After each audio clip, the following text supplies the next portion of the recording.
finance professionals have to come to grips with things like blockchain, AI, right? These are technologies that are changing the profession by itself. And I also want to talk about cryptos. Perhaps I'll ask you after this. What do you think about these two technologies? No one can predict when this is going to suddenly be as much as it promised. I mean, I'll go back to a good 4 or 5 years ago when I was at PKF International, and people were talking about this, and there was this big worry that it was going to all of a sudden put us all to shame and out of business. And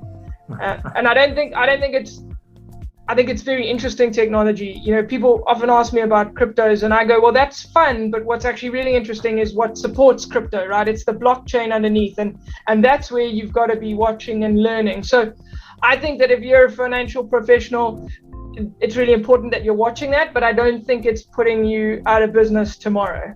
I think the other question that you asked sort of about this technology being able to take over the human aspect as a people leader, that's something that that I've said to our leadership team. Firstly, we've got a whole lot of people who are going to be quite nervous about this.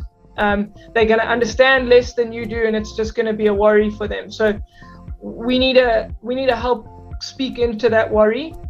And the other thing is that, and I remember the story of there's I can't remember what the computer's name was, but there's that Chinese game, I think it's called Go. The computer eventually beat the human, and it was like this amazing thing. But then they did an experiment where they had the computer and the human working together, and that was the best outcome, right? I think where we're aiming for is this complementary, the technology. I think you spoke about it, the technology letting the human elevate to do something that humans can do, while the technology does something that the technology can do. But I'm acutely aware that ordinary people, not people who are in the tech field, but ordinary people will only look to technology as a solution if they already have a level of comfort on technology.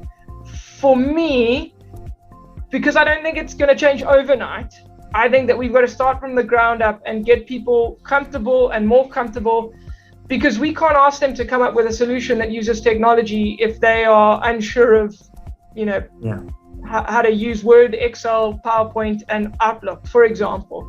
You've got to build the bases, right? We can't jump in and go, well, if you go and do a course on blockchain and come back and the silver bullet for everything. So I think technology, certainly you've got to be watching what's happening at the front end, but you've got to make sure that you're building up that comfort and that level of technology so that people are able to design solutions.